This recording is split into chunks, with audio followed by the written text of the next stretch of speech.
So hi everyone, it's me Manu Ishu. Welcome to my channel. And in today's video, we will do the remaining question from the overhead chapter. So if you are watching my video for the first time, do like and subscribe to my channel and share it among your friends. Okay. So first question 7A.21. Consider the following statement regarding the reapportionment of service cost center overhead to the production cost center where reciprocal service exists. Means question ये कर रहा है कि चार statement दिया हुआ है और वो भी रिगार्डिंग रीअपोर्शमेंट सर्विस कॉस्ट सेंटर जो हम लोग प्रोडक्शन डिपार्टमेंट में रीअपोर्शन करते हैं ना, और जहाँ पे रेसिप्रोकल एग्जिस्ट करे। रेसिप्रोकल सर्विस मीन्स एक सर्विस डिपार्टमेंट एक दूसरे को सर्विस भी दे रहे हैं, दो सर्विस डिपार्टमेंट है और एक दूसरे को दोनों सर्विस दे रहे हैं, वाइस वर्सा। तो फर्स्ट स्टेटमेंट है हमारा, direct method result in cost being reapportioned in service cost centre. Direct method में क्या होता है कि आपका सर्विस डिपार्टमेंट होता है, जैसे मैं एग्जांपल ले रही हूँ, ये रहा आपका देखो, ये आपका सपोज मान लो कि ये प्रोडक्शन डिपार्टमेंट, ये सर्विस डिपार्टमेंट है। तो यहाँ पे डायरेक्ट मेथड में क्या होता है, सी और डी ए और बी को सर्विस देते हैं, ठीक है, ना कि सी और डी एक दूसरे को। तो यहाँ पे क्या बोला, direct method result in cost being reapportioned between the service cost centre. इसमें हम लोग सर्विस कॉस्ट सेंटर में कॉस्ट हम रीअपोर्शन करते नहीं है, तो ये हमारा स्टेटमेंट फॉल्स हुआ। सेकेंड कहता है, if the direct method is used order in which service cost centre overhead are reapportioned is irrelevant. अब ये कह रहा है आपका डायरेक्ट मेथड अगर यूज करते हो तो जिस ऑर्डर में सर्विस कॉस्ट सेंटर का कॉस्ट रीअपोर्शमेंट हो रहा है वो आपका इररिलेवेंट है। एग्जैक्टली अब यहाँ पे सी आपको पहले दे रहा है कि डी दे रहा है, आपको उससे क्या फर्क पड़ता है, उससे मतलब नहीं होता है। तो ये हमारा ट्रू है कि डायरेक्ट मेथड में अगर सर्विस डिपार्टमेंट का कॉस्ट रीअपोर्शन हो रहा है ना, तो किस ऑर्डर में हो रहा है वो हम लोग उससे मतलब नहीं होता। अभी आगे क्वेश्चन करोगे आपको और अच्छे से क्लियर हो जाएगा, ठीक है। तो ये हमारा ट्रू हुआ। The step down method result in the cost being reapportioned between the service cost center. Exactly. Step down में क्या होता है, अब ये दो सर्विस डिपार्टमेंट है, ठीक है, तो यहाँ पे क्या होगा, डी सी को सर्विस देगा लेकिन सी डी को सर्विस नहीं देगा। इट मीन्स यहाँ पे सर्विस दोनों में एक्सचेंज हो रही है ना। तो क्वेश्चन यही कह रहा है, step down method result in cost being reapportioned between the service cost centre, ठीक है। और हमारे रेसिप्रोकल में क्या होता है, दोनों एक दूसरे से करते, टू वे होता है, ठीक है। तो ये हमारा इनडायरेक्ट मेथड है, स्टेप डाउन एंड रेसिप्रोकल, जिसमें सर्विस डिपार्टमेंट एक दूसरे को सर्विस देते हैं। अगर वन वे है मींस एक सर्विस डिपार्टमेंट दूसरे सर्विस डिपार्टमेंट को दे रहे हैं, वापस वो पलट के नहीं दे रहा है उस सर्विस डिपार्टमेंट को, then that is the step down method. अगर एक दूसरे को वाइस वर्सा सर्विस दे रहे हैं, then that is the reciprocal method. तो ये भी हमारा ट्रू हुआ।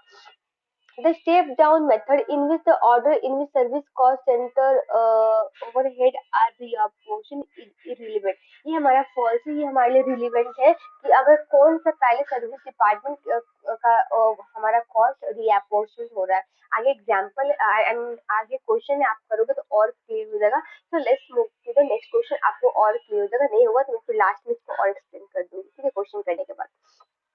So question number 7A.22 question कह रहा है, CTF has a two service center you serving two production department। दो सर्विस सेंटर है, दो ये दो प्रोडक्शन डिपार्टमेंट को सर्विस दे रही है। Overhead cost reapportion to the each department are as follow. अब ओवरहेड का कॉस्ट कैसे कैसे रीअपोर्शन हुआ वो यहाँ पे क्वेश्चन में दिया हुआ है। Business use direct method of apportionment.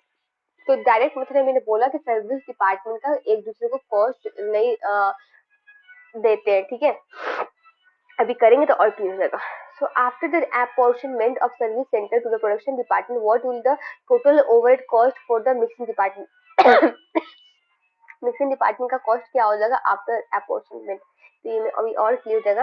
यहाँ पे जिसमें मैंने लिखा है, अब मिक्सिंग डिपार्टमेंट एक स्टूडेंट डिपार्टमेंट प्रोडक्शन डिपार्टमेंट, ठीक है, इनका अपना अपना ओवरहेड कॉस्ट मैंने लिख दिया। तो नाउ हम लोग डायरेक्ट मेथड यूज कर रहे हैं, तो ये सर्विस डिपार्टमेंट स्टोर डिपार्टमेंट का जो 20% कॉस्ट कैंटीन में जा रहा है, ये हमारे लिए उससे हमको मतलब नहीं होगा। तो हमको ये पोर्शन हमारे लिए इररिलेवेंट है, इससे हम लोगों को मतलब ही नहीं है। क्योंकि डायरेक्ट मेथड में मैंने आपको बोला कि सर्विस का कॉस्ट सिर्फ प्रोडक्शन में जाता है और इनके में क्या हो रहा है हमको उनको उससे मतलब ही नहीं है। तो स्टोर डिपार्टमेंट कितना यूज कर रहा है, 50%। स्टोर डिपार्टमेंट का कॉस्ट 50% जा रहा है मिक्सिंग डिपार्टमेंट पे और 30% जा रहा है स्ट्रिंग डिपार्टमेंट में। तो हम लोग सिर्फ 50 और 30 लेंगे, तो ये 5:3 का रेशियो हो गया, ठीक है। तो यहाँ पे मैं ब्रैकेट में लिख देती हूँ, ये 5:3 का रेशियो में जा रहा है। ठीक है, तो मिक्सिंग डिपार्टमेंट कितना लेगा आपका, ये मिक्सिंग डिपार्टमेंट लेगा आपका 5/8। आप लोग ने रेसिप्रोकल पढ़ा होगा बचपन में 10th क्लास में, तो आता ही होगा। तो इनटू अब हम लोग स्टोर डिपार्टमेंट का कॉस्ट लेंगे 181,600। ठीक है, इसको सॉल्व करो, आपको क्या आती है। सो 113,500 आई। ओके, अब सिमिलरली स्ट्रिंग डिपार्टमेंट वैसे करेंगे। यहाँ पे इसका हालांकि पूछा नहीं है, सिर्फ मिक्सिंग डिपार्टमेंट का पूछ रहा है, मैं फिर भी करके बता देती हूँ। तो 3/8 कर लो एंड अगेन इनटू कर दो 181,600, ऐसे दिया क्वेश्चन होगा। तो नाउ अब हम लोग कैंटीन का करेंगे। कैंटीन का भी हम लोग जो सर्विस डिपार्टमेंट जा रही है उसको इग्नोर करेंगे। तो हमारा क्या हो जाएगा, कैंटीन डिपार्टमेंट 45% दे रही है मिक्सिंग डिपार्टमेंट को और 40% दे रही है स्ट्रिंग डिपार्टमेंट को। तो ये आपका हो जाएगा 45:40। तो मिक्सिंग डिपार्टमेंट कितना ले रहा है, 45 divide by total, 45 divide by total that is 85 into कर देंगे आपका जो कैंटीन डिपार्टमेंट का कॉस्ट है 47200। 45 divide by 85 into 47200, so that is 2424988। Similarly यहाँ पे भी कर देंगे, हालांकि इसका पूछा नहीं है फिर भी बता देती हूँ मैं कैसे करना है। 40 डिवाइड बाई 85 इंटू 47200। अब इसको टोटल करो, ये आपका मिक्सिंग डिपार्टमेंट का कॉस्ट होगा आफ्टर रीअपॉर्शनमेंट। सो 24988 प्लस 113,500 प्लस 216,400, सो 354,888। ये हमारा इसका आंसर होगा मिक्सिंग डिपार्टमेंट का, जो कि क्वेश्चन पूछ रहा है। सो सेम क्वेश्चन है आपका अगेन। इसमें क्या कह रहा है, आपका सेम क्वेश्चन है, बस यहाँ पे आपका मेथड चेंज किया हुआ है, स्टेप डाउन मेथड यूज करना है। देखो अभी आपको पता चलेगा। यहाँ पे देखो, अब कौन सा सर्विस डिपार्टमेंट किस डिपार्टमेंट को किस ऑर्डर में दे रहा है उससे हम लोग को मतलब ही नहीं है। वही ऊपर वाला क्वेश्चन में था ये वाला कि if the direct method is used, order in which the service cost centre overhead are reimbursed is irrelevant. उससे कोई फर्क ही नहीं पड़ा है कि नहीं। अब अगला भी ऑप्शन आपको अच्छे समझ में आ जाएगा। 7A.23।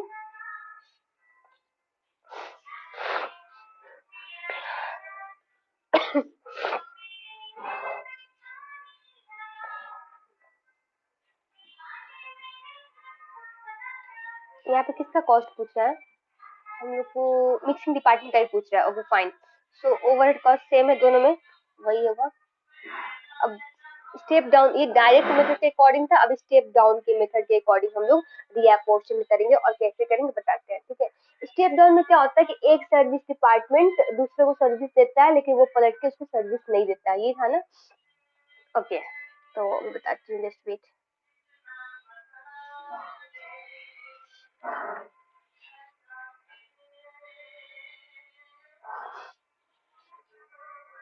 अब यहाँ पे क्या करेंगे, जो पहले जिसको सर्विस दे रहा है उसी को लेंगे। ठीक है,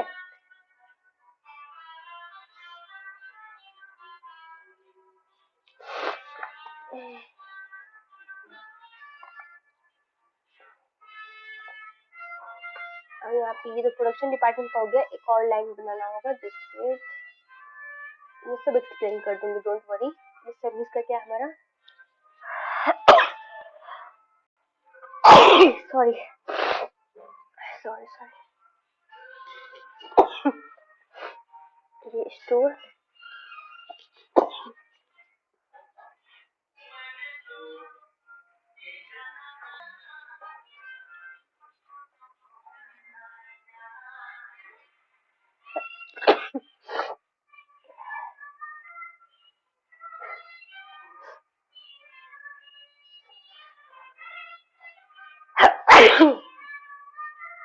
हो सॉरी, कैंटीन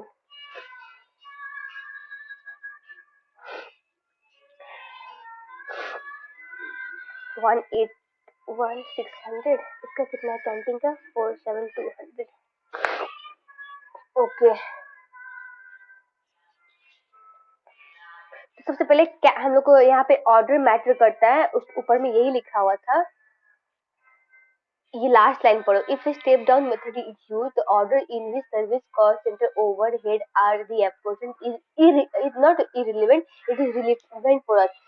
जिस ऑर्डर में दे रहा है सर्विस उसके अकॉर्डिंग हम लोग यूज करेंगे कि हमारी ऑर्डर मैटर करता है, so it is relevant for अस। पहले स्टोर डिपार्टमेंट दे रहा है तो उसका कॉस्ट को हम लोग बांट फाट कर लेते हैं।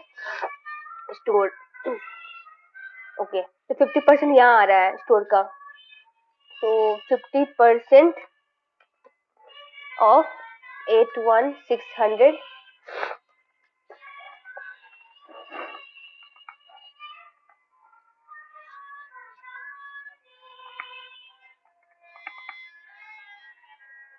90800 इक्वल टू 90800, ठीक है। अब स्ट्रिंग डिपार्टमेंट कितना जा रहा है, 30%, 30% ऑफ 816, ओके, so 81600, so 54480 आया, ओके।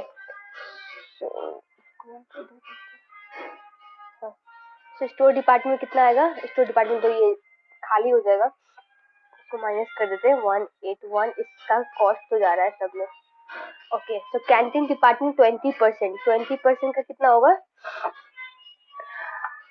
181,600 का 20%, सो 36320 आएगा, ठीक है। तो स्टोर का हो गया। अब कैंटीन में आते हैं। कैंटीन में मैंने बोला था कि कैंटीन बोल रही स्टेप डाउन में बोला था कि अगर एक सर्विस डिपार्टमेंट दूसरे को सर्विस देती है वो पलट के सर्विस देता है, पर यहाँ पे दे रहा है, इसको हम लोग कम्प्लीटली इग्नोर करेंगे, ठीक है। तो यहाँ पे कैंटीन का आपका अब रेशियो में बटेगा, दो लेंगे सिर्फ प्रोडक्शन डिपार्टमेंट में, ऊपर जैसा 45:40 के रेशियो में, ठीक है।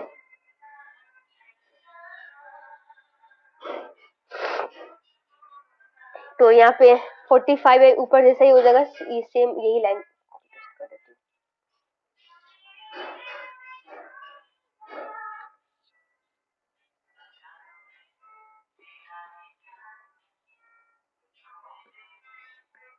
यही होगा। कॉस्ट डिफरेंट है क्या,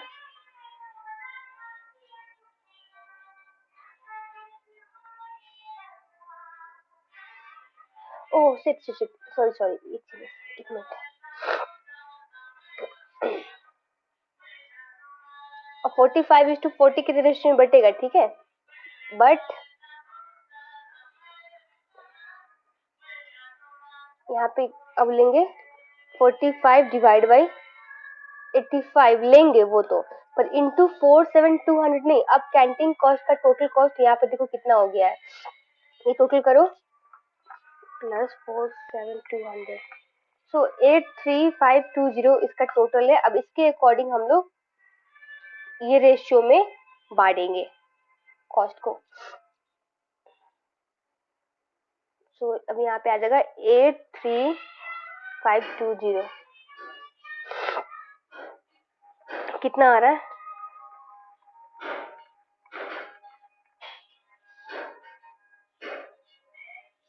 सो 44216 आया। और सिर्फ मिक्सिंग डिपार्टमेंट का पूछ रहे हैं तो ऐड कर लो दोनों को, प्लस 90800 एंड 216,400, सो 3351416, ये आंसर आपका आएगा, ठीक है। होप आपको समझ में आई होगी। फिर सिमिलरली अगर मान लो स्ट्रिंग डिपार्टमेंट की पूछी होती है, यहाँ पे हम लोग क्या करते, 40 डिवाइड बाई 85 इंटू करते 13520, जो आता है वो आपका आंसर। आई होप आपको समझ में आ रही हो, अगर नहीं समझ में आया तो प्लीज मुझे कमेंट करना, मैं आपको रिप्लाई जरूर दूंगी, ठीक है। ओके, सो नेक्स्ट क्वेश्चन आपका 7A.24, a company uses standard absorption costing to value inventory. Its fixed overhead absorption rate is 12 per labor hour and each unit of production should take 4 hours. In the same period where there was no opening inventory of principal 2,000 units were produced using the 100,000 labor hour, 18,000 units were sold. Actual profit was 2,464,000. What profit would have been and using the standard marginal costing system. ये आपका absorption और marginal का जो costing है ना, absorption costing, marginal costing, उस chapter का question है। मैंने उसका भी वीडियो बनाया था, उसका भी अपलोड करूंगी जल्दी से। उस टाइप का क्वेश्चन है, उसमें उस चैप्टर पढ़ो तो और क्लियर हो जाएगा, फिर भी मैं यहाँ पे एक्सप्लेन कर देती हूँ। तो आपका एक्चुअल प्रॉफिट क्या है आपका as per the absorption costing?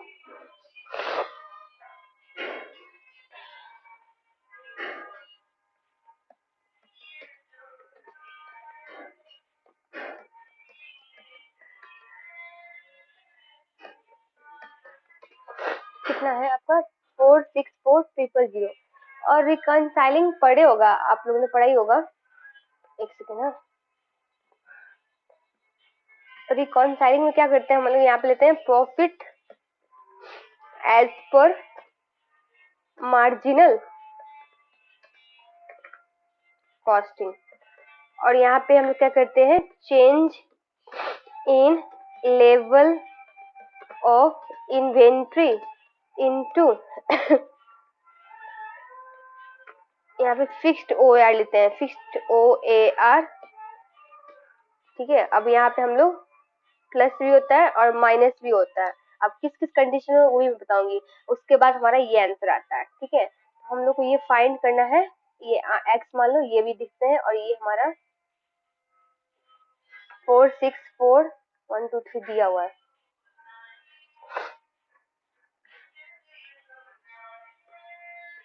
ये दिया हुआ है हम लोग को क्वेश्चन में। अब देखो, ये प्लस माइनस कब करेंगे, जब आपका क्लोजिंग इन्वेंट्री ओपनिंग इन्वेंट्री से हायर होगा ना।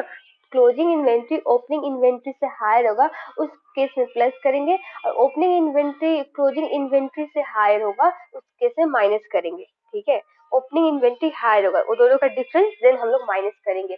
क्योंकि क्लोजिंग इन्वेंट्री अगर हायर है तो इट मींस कि हमारा एब्जॉर्प्शन कॉस्टिंग से जो प्रॉफिट आएगा that will be higher as comparison to the marginal costing. अगर ओपनिंग इन्वेंट्री ज्यादा है, इट मींस कि मार्जिनल कॉस्टिंग का profit is higher as comparison to the absorption costing. ये हम लोग को फाइंड आउट करना है। और हमारा इन्वेंट्री देखो, हम लोग को ओपनिंग इन्वेंट्री नहीं था बट क्लोजिंग इन्वेंट्री है, इट मींस क्लोजिंग इन्वेंट्री है तो हम लोग opening inventory 0, it means closing inventory higher, तो हमारा यहाँ पे प्लस होगा। अब कितना से हायर, आपने प्रोड्यूस किया तो 20,000 यूनिट पर सोल्ड कितना बना 18,000, इट मींस 2,000 आपका बच रहा है। तो 2,000, ये हमारा क्लोजिंग इन्वेंट्री, ऐसे ऐसे डालती हूँ, 2,000 माइनस 0, ये हमारा चेंज इन इन्वेंट्री हो गया। अब इसको पूरा को करेंगे इनटू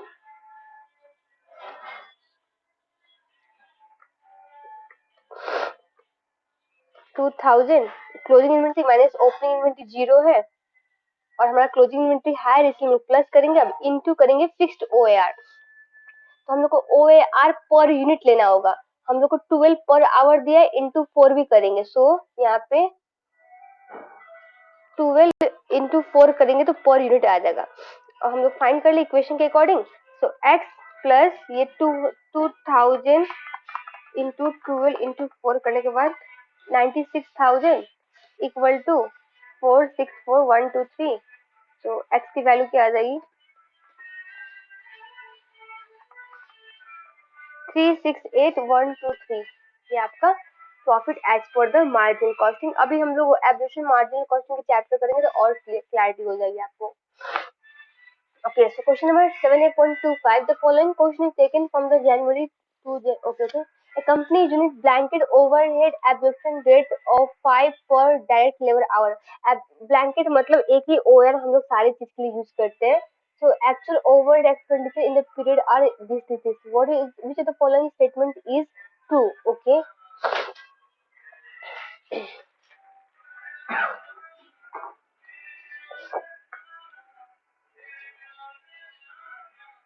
तो हम लोग को अंडर ओवर एब्जॉर्प्शन ये लेजर दिया हुआ है। ठीक है, अब हम लोग को फाइंड करना है ये अंडर का है कि ओवर का। अब इसमें से कौन सा ट्रू है ये बोल रहा है। तो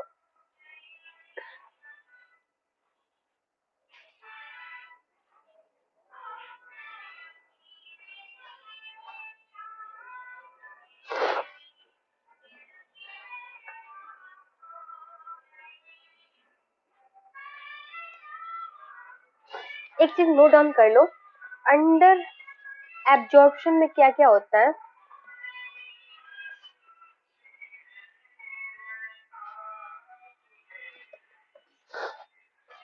आपका एक चीज क्या होगा कि एक्चुअल ओवरहेड जो लगी रहती है वो मोर होती है, मोर देन एब्जॉर्ब्ड ओवरहेड। और उसके बाद में आपका एक्चुअल लेवल ऑफ एक्टिविटी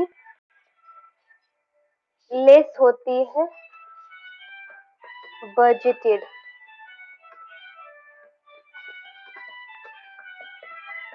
ठीक है, ये नोट कर लो।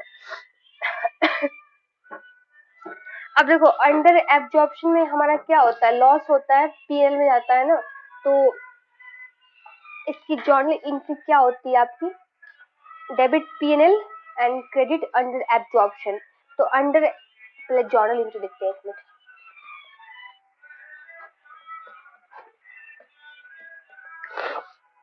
डेबिट में हम लोग डालेंगे पीएनएल और क्रेडिट में डालेंगे आपका अंडर एब्जॉर्प्शन। तो अगर अंडर एब्जॉर्प्शन के हम लोग ओवरहेड बनाएंगे तो हम लोग क्रेडिट साइड में पीएनएल लिखेंगे। सेम चीज यहाँ लिख रहा है, इसमें दिख रहा है आपको। इट मीन ये आपका अंडर एब्जॉर्प्शन है 4000 से। अब हम लोग को फाइंड आउट करना है लेवल ऑफ एक्टिविटी। ठीक है,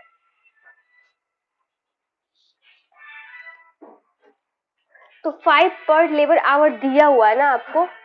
ठीक है, तो आपका आवर निकल जाएगा यहाँ से, और 4000 है यहाँ पे 4000, तो इसको डिवाइड करेंगे 5 से, हमारा आवर निकल जाएगा। आवर कितना, 800। ओके, सो नाउ अब आपका स्टेटमेंट कौन कौन सा ट्रू होगा वो देखेंगे। तो ये आवर निकला, तो actual level of active, okay option पढ़ते हैं, which of the following statement is true. Actual direct labour hour were 800 less than the budgeted. ये आपका यहाँ पे मैंने यही चीज लिखवा है, actual level of activity less होती है बजटेड लेवल ऑफ एक्टिविटी से अंडर एब्जॉर्प्शन में। तो ये आपका 800 लेस होगा, actual level of activity less than budgeted.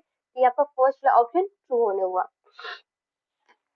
ठीक है, ये इसका अपोजिट है, ये तो होगा ही नहीं। And actual direct labour were 4000 less than the budgeted. Actual direct labour hour is 4000 तो होगा ही नहीं, ये तो हमारा कॉस्ट दिया हुआ है, हम लोग को आवर निकालना पड़ेगा, तो ऐसे ही ऑप्शन रंग हुआ। और लास्ट वाला ओवरहेड को एक्सप्लेन कर रहा है, बट ये हमारा क्या है अंडर, तो ये भी गलत हो गया। सो फर्स्ट ऑप्शन हमारा ट्रू हुआ। ठीक है, ये दो चीज पॉइंट याद करो इसमें, बाकी खुद आ जाएगा।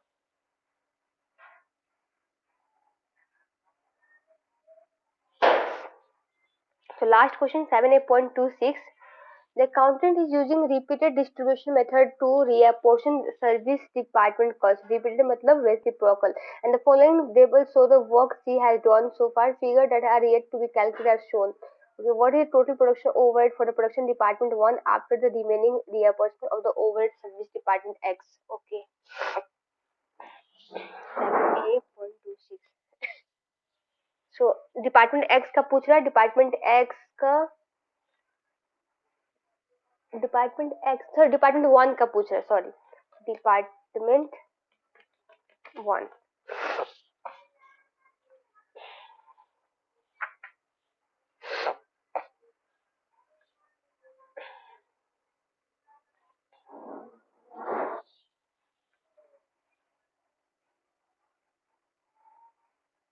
पहले तो हम लोग फाइंड आउट करेंगे कितना कितना परसेंटेज में डिवाइड हो रही है। ठीक है, तो पहले सर एक्स है ना, डिपार्टमेंट वन, ये है 2, और ये आपका एक्स, और ये वाई। पहले परसेंटेज फाइंड करते हैं पहले के अकॉर्डिंग, कैसे कैसे हो रहा है। सर्विस वाला कैसे हो रहा था, 8000 ये है, एंड टोटल कॉस्ट क्या है सर्विस डिपार्टमेंट का, तो 8000 डिवाइड बाई 20,000।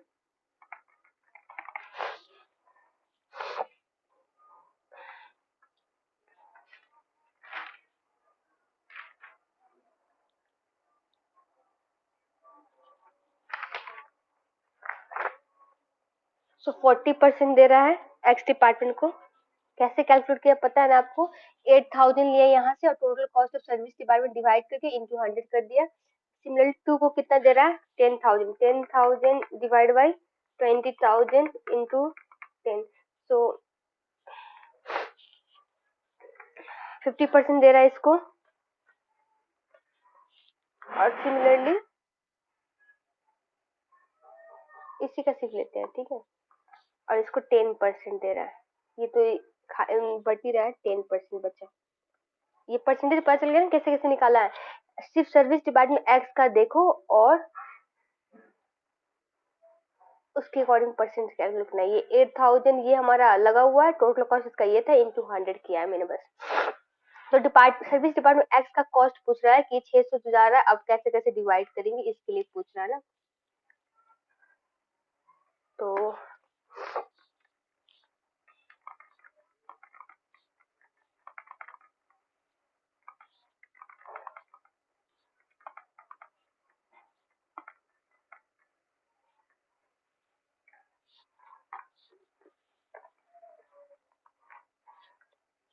ओके, तो अब हम लोग को देखो क्वेश्चन मार्क दो जगह दिया हुआ है, यहाँ पे दिया हुआ नहीं है, ठीक है, तो यहाँ पे दिया हुआ नहीं, इट मीन्स इसका कॉस्ट को यहाँ दोनों में ही बांटना है, ये चीज समझना होगा हम लोग को, ठीक है।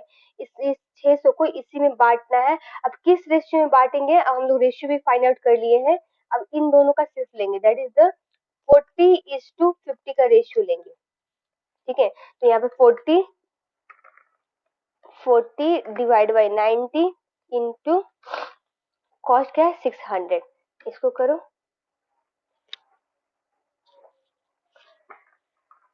40 डिवाइड बाई 90 इंटू 600, ये आपका 266.67 आएगा। और हमारा पहले से बाकी कॉस्ट दिया हुआ है वो ऐड कर दो सबको, ये बाकी कॉस्ट क्या क्या है 6,000 ऐड कर दो, बाकी 8,000 ऐड कर दो और 7,200 कर दो, तो ये आपका टोटल आ जाएगा जो क्वेश्चन आपको पूछ रहा है।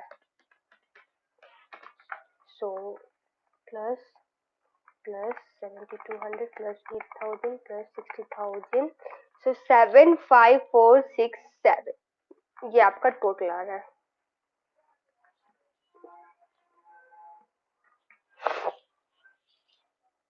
ठीक है, अगर आपको कोई भी क्वेश्चन समझ नहीं आ रहा है प्लीज मुझे नीचे कमेंट बॉक्स में पूछ सकते हो, मैं बता दूंगी। और आपको मेरी वीडियो अच्छी लगे तो प्लीज लाइक एंड सब्सक्राइब जरूर करना और अपने फ्रेंड वगैरह में शेयर करना, so they can also take the benefit. और नेक्स्ट वीडियो में हम लोग मार्जिनल कॉस्टिंग या बजट की करेंगे। So thank you guys for watching my video.